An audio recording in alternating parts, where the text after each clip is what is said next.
കാശിനാഥൻ ഭാഗം 73. രചന അവതരണം ദിവ്യരാജ്. പഴയ ഡയറിത്താളുകളിലൂടെ വെറുതെ നോക്കിയിരുന്നു ഗൗരി. അതിലെ ഓരോ വരികളിലും സിയാനാണ്. സിയാനോടുള്ള തൻ്റെ പ്രണയമാണ്. ആ അക്ഷരങ്ങളിലൂടെ വിരലോടിക്കുമ്പോൾ അവളെ തട്ടിത്തഴുകി കടന്നുപോയ മാരുതന് അവൻ്റെ ഗന്ധമെന്ന് തോന്നി അവൾക്ക്. പുഞ്ചിരിയോടെ കുസൃതി നോട്ടമെറിഞ്ഞ് തന്നെ തേടി വരുന്നവൻ. ആ കുസൃതി നിറഞ്ഞ കണ്ണുകളും ചിരിയും ഗൗരിക്കുട്ടിയെന്നുള്ള വിളിയും കേൾക്കാൻ വീണ്ടും വീണ്ടും ഇടനെഞ്ച് കൊതിക്കുന്നത് പോലെ. അവനില്ലെന്ന ആ ശൂന്യത ഹൃദയത്തിൽ ഭാരം നിറച്ചു അവളിൽ. ശ്വാസം മുട്ടുന്നത് പോലെ തോന്നി ഗൗരിക്ക്. കണ്ണുകൾ മുറുകെ അടച്ചു പിടിച്ചതും കൺമുന്നിൽ തന്നെ പ്രണയത്തോടെ മാത്രം ഉറ്റുനോക്കുന്ന ഒരുവന്റെ മുഖം തെളിഞ്ഞവളിൽ. കണ്ണുകൾ വേഗം വലിച്ചു തുറന്നു. ഇല്ല, കുഞ്ഞുഞ്ഞിന്റെ സ്ഥാനത്ത് ഇനിയൊരാളെ തനിക്ക് കഴിയില്ല. മനസ്സ് മന്ത്രിച്ചു. ആ റൂമിലെ 4 ചുവരുകൾക്കുള്ളിൽ വല്ലാതെ വീർപ്പുമുട്ടിയെന്ന് തോന്നിയതും മെല്ലെ പുറത്തേക്കിറങ്ങിയവൾ മുറ്റത്തെ വരാന്തയിൽ ചുമരോട് ചാരി അതേ ഇരിപ്പിലിരുന്നു. ഗായുവിന്റെ വിവാഹ സമയത്ത് നടന്നതൊക്കെ ഓർത്തെടുത്തു. സെന്തിൽ പറഞ്ഞതൊക്കെ മനസ്സിലേക്ക് തികട്ടി വന്നുകൊണ്ടിരുന്നു. റിസപ്ഷൻ കഴിഞ്ഞ് ത്രയംബകത്തിലേക്ക് പോയില്ല കാശിയും വൈശുവും. നേരെ അവളുടെ വീട്ടിലേക്കാണ് ചെന്നത്. ചെന്നപാടെ അച്ഛനും കണ്ണനും ഓരോ കട്ടനിട്ട് കൊടുത്തിട്ട് വൈശു നേരെ റൂമിലേക്ക് കയറിപ്പോയി. പോകുന്ന വഴി അവനെ ഒന്ന് നോക്കി കള്ളച്ചിരിയോടെ. ചെക്കൻ്റെ കണ്ണിൽ 1000 പൂത്തിരി കത്തിയ പോലൊരു തിളക്കം വന്നിരുന്നപ്പോൾ. സത്യത്തിൽ അവിടെ ഇരുന്നിട്ടും ഇരിപ്പുറച്ചില്ല കാശിക്ക്. പക്ഷെ പെട്ടെന്ന് റൂമിലേക്ക് കയറിപ്പോയാൽ അച്ഛൻ എന്ത് കരുതും എന്ന ചിന്തയിലായിരുന്നവൻ. മോനിനി എന്നാ തിരിച്ചു പോണേ? ആറി തുടങ്ങിയ കട്ടൻ ചുണ്ടോട് ചേർത്തു ഭരതൻ. ഞാൻ നാളെ തന്നെ പോവാ അച്ഛാ. നാളെ കഴിഞ്ഞ് എക്സാം തുടങ്ങുക. വൈശുവിനും സ്കൂള് തുറക്കാനിനി അധികമില്ല. മോള് വരുന്നില്ലാലോ അല്ലേ? ഇല്ല. ഇനിയിപ്പോ വന്നാലും ഉടനെ തിരികെ വരേണ്ടി വരില്ലേ, അതാ. ഏതായാലും എക്സാം കഴിഞ്ഞ് മോർണിംഗ് പോരില്ലേ? പിന്നെന്താ പരിപാടി? അയാൾ തിരക്കി. എക്സാം കഴിഞ്ഞ് റിസൾട്ട് വന്ന് എല്ലാ വിഷയവും പാസ് ഔട്ടായിട്ട് 1 വർഷത്തെ ഇന്റേൺഷിപ്പ് ഉണ്ട്. അത് കംപ്ലീറ്റ് ആയാലേ ഡോക്ടർ ആയി എന്ന് പറയാൻ പറ്റും. ആ സർട്ടിഫിക്കറ്റ് കൂടി കിട്ടിയാലേ നമുക്ക് പിന്നെ ജോബിന് അപ്ലൈ ചെയ്യാനൊക്കൂ. 1 വർഷത്തെ ഇന്റേൺഷിപ്പ് കൂടി കഴിഞ്ഞ് എൻട്രൻസ് എഴുതണം. ഇന്റേൺഷിപ്പിന്റെ ഭാഗമായിട്ട് ഇവിടുത്തെ ഏതേലും റൂറൽ ഹോസ്പിറ്റലിൽ എനിക്ക് ജൂനിയർ ഡോക്ടറായി ട്രെയിനിങ് എടുക്കേണ്ടി വരും. അന്നേരം ഞാൻ ഇവിടെ ഉണ്ടാവും. അതല്ലാതെയുള്ള മറ്റു ദിവസങ്ങളിൽ ബാംഗ്ലൂരിലെ തദേവൂസ് മെഡിസിറ്റിയിൽ തന്നെയാവും ട്രെയിനിങ്. അപ്പോ ഈ 365 ദിവസത്തിനിടയിൽ ലീവ് എടുക്കാനൊന്നും പറ്റില്ലേ? വേണ്ടി വന്നാൽ എടുക്കാം. പക്ഷേ ആ ദിവസങ്ങൾ കൂടി പിന്നെയും ഇന്റേൺഷിപ്പ് കാലയളവ് നീണ്ടുപോകും. 365 ദിവസങ്ങളിൽ ഇന്റേൺഷിപ്പ് ചെയ്തിരിക്കണം എന്നത് കമ്പൽസറിയാണ്. ഏതായാലും ഇത്രയും കാത്തില്ലേ? ഇനി 1 വർഷം കൂടി. അത് കഴിയുമ്പോഴെങ്കിലും നിങ്ങളുടെ അലച്ചില് മാറൂലോ. ഇങ്ങനെ രണ്ടാളും രണ്ടിടത്ത്. വലിയ കഷ്ടാ മോനെ. വൈശുവിന് നിന്നെ പിരിഞ്ഞിരിക്കണതെന്ന് വല്ലാത്ത സങ്കടാ. പക്ഷെ പുറമേ കാട്ടില്ലാന്നേ ഉള്ളൂ. അതിന് മെല്ലെയൊന്ന് പുഞ്ചിരിച്ചവൻ. ചിലപ്പോഴൊക്കെ ഒറ്റയ്ക്കിരുന്ന് കരയണത് കാണാം. ഞാൻ പിന്നെ കൂടുതൽ ചോദിച്ച് വിഷമിപ്പിക്കാൻ പോവില്ല. ചോദിക്കുമ്പോഴാവും അവൾക്ക് കൂടുതൽ ദുഃഖവും. നിശ്വാസത്തോടെ പറഞ്ഞയാൾ. നാളെ കഴിഞ്ഞ് പോകുന്നതോർത്ത് കാശിനാഥനും ഉള്ളുലയാൻ തുടങ്ങി. ആ മോനെ, സംസാരിച്ചിരുന്ന് നേരം പോയതറിഞ്ഞില്ല. ചെന്ന് കിടന്ന് ഉറങ്ങാൻ നോക്ക്.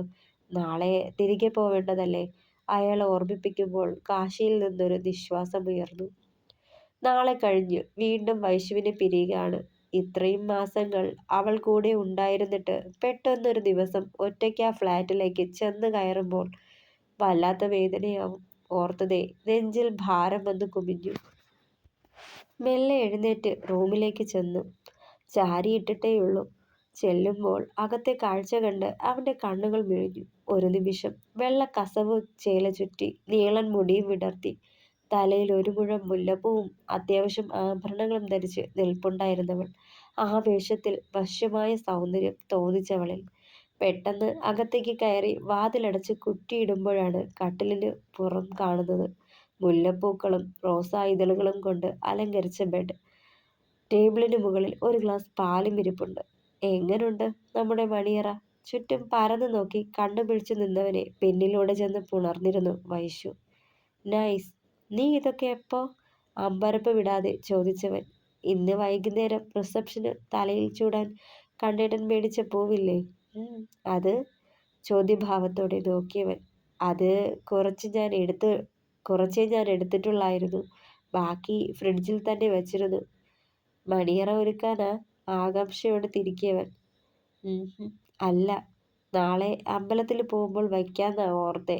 അപ്പൊ ദേ ഇവിടെ ഒരാള് നന്ദേട്ടന് മണിയറ ഒരുക്കി ഒരുക്കി അസൂയപ്പെടണത് കണ്ടു.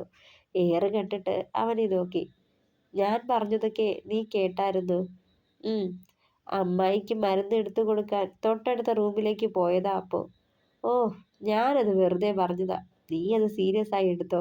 വെറുതെ ജാടയിട്ട് കണ്ണനത് പറയുമ്പോൾ വിഷമമായി അവൾക്കും. കണ്ണേട്ടാ, ഇതൊന്നും വേണ്ടായിരുന്നു. പെണ്ണിന്റെ മുഖം വീർത്തു. അവളിലെ ഭാവങ്ങൾ നോക്കി കാണുകയായിരുന്നവൻ. പരിഭവത്തോടെ മുഖം കൂർപ്പിച്ചവളെ തന്നിലേക്ക് ചേർത്ത് പിടിച്ചുകൊണ്ട്.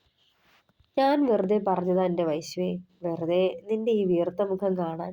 ഇരു കയ്യാലെയും മുഖം കൈക്കുമ്പിളിൽ എടുത്തവൻ. നീ എനിക്ക് വേണ്ടി ചെയ്യുന്നതെല്ലാം സ്പെഷ്യൽ തന്നെ വൈശു. I love it.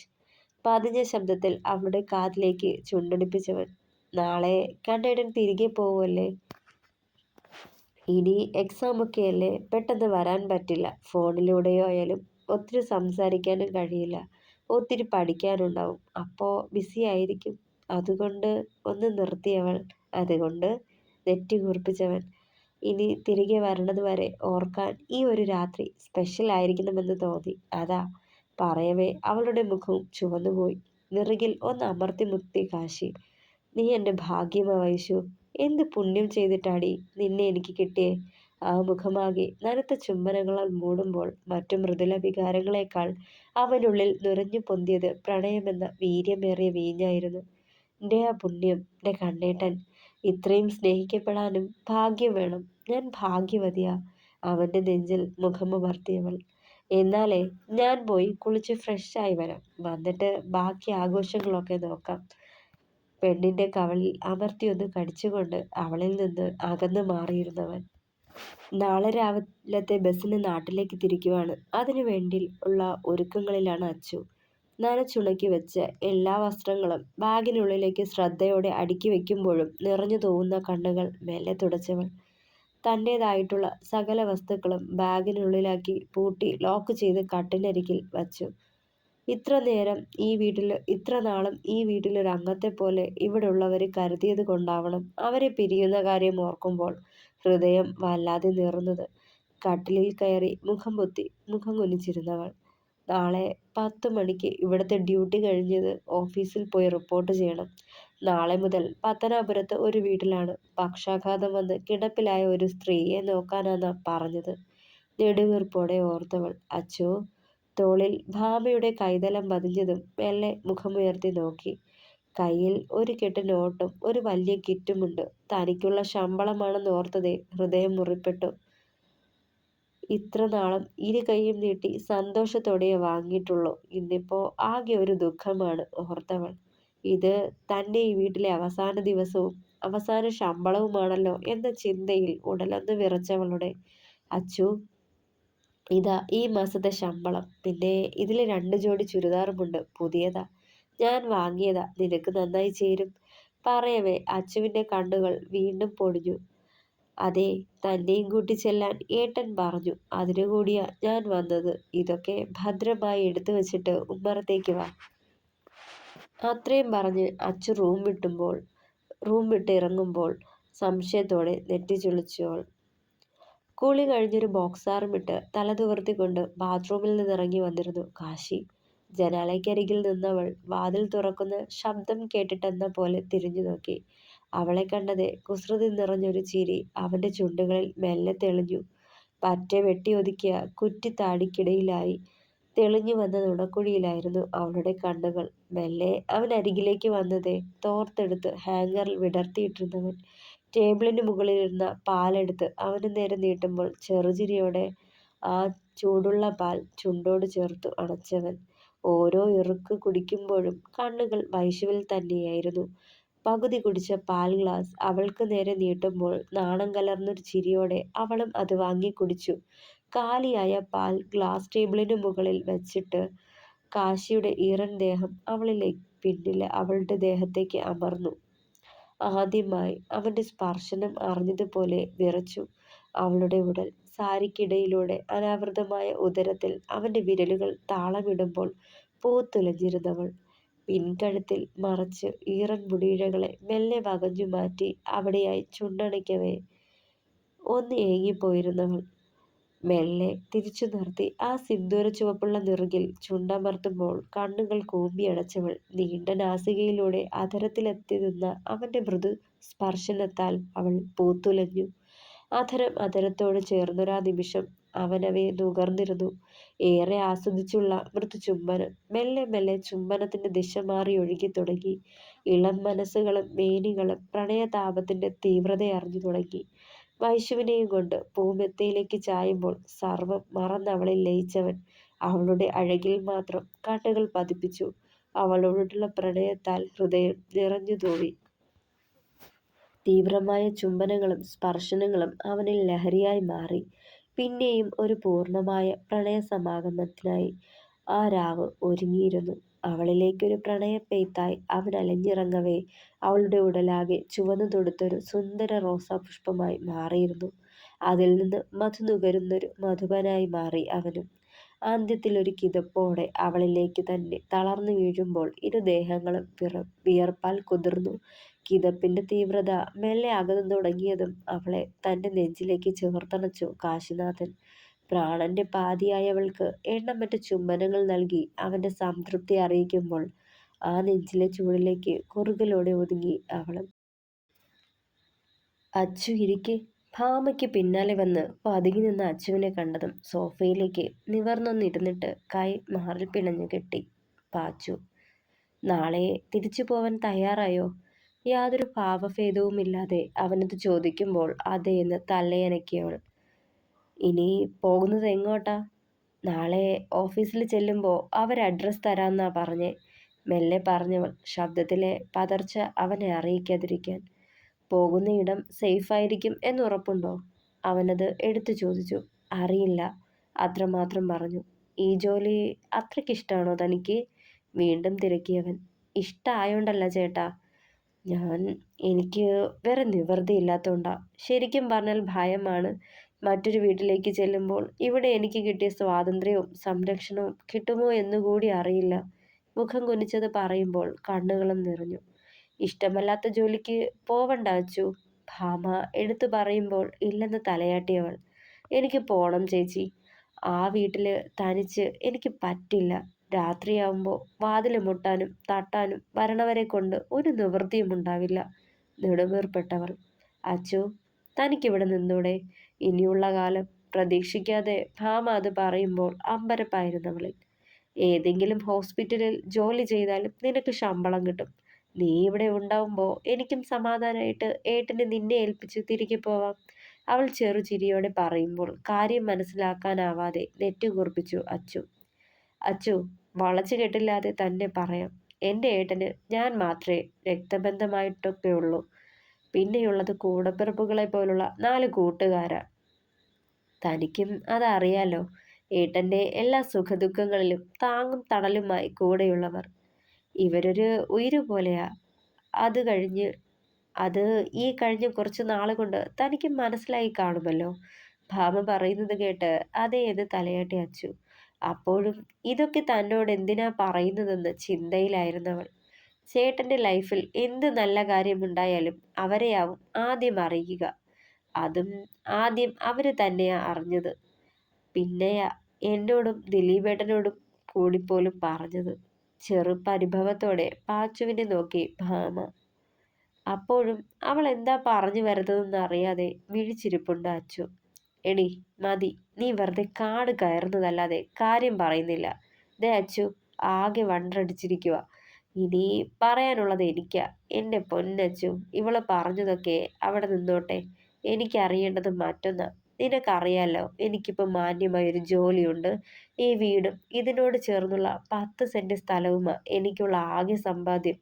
പിന്നെ അത്യാവശ്യം ബാങ്ക് ബാലൻസുമുണ്ട്. വേറെ ദുശ്ശീലങ്ങളൊന്നുമില്ല. അത് തനിക്ക് ചുരുങ്ങിയ കാലം കൊണ്ട് മനസ്സിലായി കാണുമല്ലോ. അവനത് പറയുമ്പോൾ അതേ എന്ന് തലയാട്ടിയവൾ. പറഞ്ഞു വരുന്നത് എന്താന്ന് വെച്ചാൽ എനിക്കിപ്പോൾ തന്നെ 10-32 വയസ്സുണ്ട്. കെട്ടുപ്രായമായിരിക്കുക. ഒരു കൂട്ട് വേണമെന്നുണ്ട്. തന്നോടിവിടെ കൂടിക്കോളാൻ ഇവള് പറഞ്ഞത് അതുദ്ദേശിച്ച. ചെറിയൊരു മടിയോടെ അവനത് പറയുമ്പോൾ നെറ്റി ചുളിഞ്ഞവളുടെ. എടോ, ഇപ്പോഴും മനസ്സിലായില്ലേ? അവൻ ദയനീയമായി ചോദിച്ചു. എൻ്റെ ഏട്ടാ, വളഞ്ഞു മൂക്കിന് പിടിക്കാതെ കാര്യം പറയും. മാമ ചിരിയൊതുക്കി. എൻ്റെ പൊന്നു കൊച്ചേ, നീ ഇനി കണ്ടവരുടെ വീട്ടിലെ ജോലിക്ക് പോകണ്ട. എൻ്റെ ഭാര്യയായിട്ട് ഇവിടെ തന്നെ കൂടിക്കോ. നിനക്ക് സമ്മതമാണേൽ 2 മാസം കൂടി കഴിഞ്ഞ് അളിയൻ വരും. വന്നയുടനെ നമുക്ക് ഏതേലും ക്ഷേത്രത്തിൽ വെച്ചൊരു താലികെട്ട് നടത്താം. നിനക്ക് എന്നെ ഇഷ്ടമാണെങ്കിൽ മാത്രം. പാച്ചനത് എടുത്തു പറയുമ്പോൾ മറുപടി പറയാനാവാതെ മരവിച്ചു നിൽപ്പുണ്ടായിരുന്നു അച്ചു. എടോ, കാറ്റുപോയോ തൻ്റെ? എന്താ തനിക്കിനി ഒരു തീരുമാനമെടുക്കാൻ സമയം വേണോ? അതോ എന്നെ ഇഷ്ടമല്ലേ? എന്തായാലും പറയാം. പ്രതീക്ഷയോടെ പാച്ചൻ അവളെ നോക്കി. നേർത്തൊരു പുഞ്ചിരിക്കൊപ്പം വന്ന പൊട്ടിക്കരച്ചിലായിരുന്നു അവളിൽ നിന്ന് വന്ന മറുപടി. അവൻ ആകെ പരിഭ്രമിച്ചുപോയി. ഷോ, ഇതിപ്പോ എന്തോ? കരയുവാണോ അതോ ചിരിക്കുവാണോ? പാച്ചനാകെ കൺഫ്യൂഷനിലായി. താടിക്ക് കൈകുത്തി അവളെ നോക്കി. അത് എൻ്റെ കാര്യങ്ങളൊക്കെ ചേട്ടന് അറിയാലോ. എനിക്ക് ആരുമില്ല. കരച്ചിലൊന്ന് അടക്കി പിടിച്ച് പറയാൻ തുടങ്ങി. ഞാൻ അനാഥയാ. വളർന്നു വന്ന സാഹചര്യവും ചേട്ടനോട് പറഞ്ഞല്ലോ.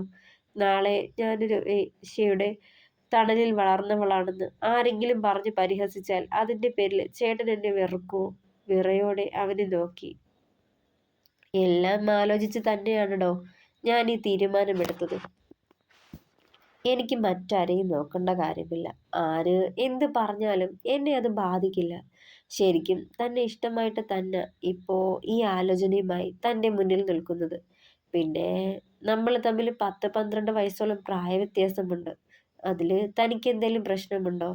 മറ്റൊന്നും എനിക്കറിയണ്ട. എനിക്ക് അശ്വതിയെ അറിയാം. എൻ്റെ സാഹചര്യങ്ങളുമായി താൻ പൊരുത്തപ്പെട്ടു പോവും എന്ന് തോന്നുന്നു. കാരണം ഞാനും കാരണം താനും എന്നെപ്പോലെ അനാഥത്വത്തിൻ്റെ നോവറിഞ്ഞ് വളർന്നതല്ലേ? നിശ്വസിച്ചവൻ. ഞാൻ എനിക്ക് നിങ്ങളിപ്പോൾ ദൈവത്തെ പോലെയാ. സമ്മത, പൂർണ്ണ സമ്മതം. ഇടർച്ചയോടെ അത്രമാത്രം പറഞ്ഞിട്ട് അവൾ കൊടുത്തിട്ടുള്ള റൂമിലേക്ക് നടന്നുപോയി. ദീർഘമായത് നിശ്വസിച്ചുകൊണ്ട് പാച്ചൻ സെറ്റിയിലേക്ക് ചാഞ്ഞതും ഭാമ അവനരികിൽ വന്നിരുന്ന് ആ തോളിൽ ചാഞ്ഞു. നീ ഒക്കെ നീട്ടി പറഞ്ഞ് ആ കൊച്ചിനെ കൂടി കൺഫ്യൂഷനാക്കിയേ. അവളുടെ തലയ്ക്കൊരു കൊട്ടു കൊടുത്തതും. അയ്യടാ. അപ്പോൾ ഏട്ടനോ? വളഞ്ഞു മൂക്കിന് പിടിച്ച് അതിനെ വെറുതെ വട്ടാക്കി അവൻ്റെ തോളിലൊന്ന് തട്ടിയവൾ. ഏതായാലും അവളുടെ മനസ്സറിഞ്ഞല്ലോ. സമാധാനം. ഇനിയിപ്പോ അവന്മാരെ വിളിച്ച് പറയട്ടെ. ഇല്ലേൽ എല്ലാം കൂടി നാളെ രാവിലെ ഇവിടേക്ക് വരാനിരിക്കുക. ഫോൺ കയ്യിലെടുത്തവൻ. അതെന്തിനാ? എടി, നാളെ അവള് പോവുമല്ലേ.